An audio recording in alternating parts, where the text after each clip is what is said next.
قدرت کا قانون۔ ہیری ایمرسن فوسٹک نے زندگی کی ایک حقیقت کو ان الفاظ میں بیان کیا ہے: کوئی بھاپ یا گیس اس وقت تک کسی چیز کو نہیں چلاتی جب تک اس کو مقید نہ کیا جائے۔ کوئی نیاگرا اس وقت تک روشنی اور طاقت میں تبدیل نہیں ہوتا جب تک اس کو سرنگ میں داخل نہ کیا جائے۔ کوئی زندگی اس وقت تک ترقی نہیں کرتی جب تک اس کو رخ پر نہ لگایا جائے، اس کو وقف نہ کیا جائے، اس کو منظم نہ کیا جائے۔ No steam or gas ever drives anything until it is confined. No Niagara is ever turned into light and power until it is tunified. No life ever grows until it is focused, dedicated and disciplined. قدرت کا ایک ہی قانون ہے جو زندہ چیزوں میں بھی رائج ہے اور غیر زندہ چیزوں میں بھی۔ وہ یہ کہ ہر مطلوب چیز کو حاصل کرنے کی ایک قیمت ہے۔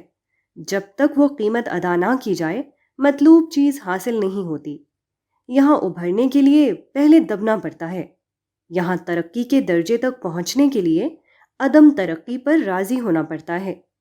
یہاں دوسروں کے اوپر غلبہ حاصل کرنے کے لیے دوسروں سے مغلوبیت کو برداشت کرنا پڑتا ہے۔ ایک بات بظاہر سادہ سی ہے، مگر انسان اپنی عملی زندگی میں اکثر بھول جاتا ہے۔ وہ یہ کہ ہم اپنی بنائی ہوئی دنیا میں نہیں ہیں، بلکہ خدا کی بنائی ہوئی دنیا میں ہیں۔ جب صورتحال یہ ہے کہ یہ دنیا اللہ کی ہے تو ہمارے لیے اس کے سوا کوئی چارہ نہیں کہ ہم اللہ تعالیٰ کے بنائے ہوئے قوانین کو جانیں اور اس کے ساتھ اپنے آپ کو ہم آہنگ کریں۔ اس کے سوا کسی اور تدبیر سے یہاں ہم اپنے لیے جگہ حاصل نہیں کر سکتے۔ جو لوگ چاہتے ہوں کہ ان پر یہ مراحل نہ گزریں اور اس کے بغیر وہ ترقی اور کامیابی کے مقام کو پا لیں، ان کو اپنی پسند کے مطابق دوسری دنیا بنانا پڑے گی، کیونکہ اللہ سبحانہ و تعالیٰ نے جو دنیا بنائی ہے اس میں تو ایسا ہونا ممکن نہیں۔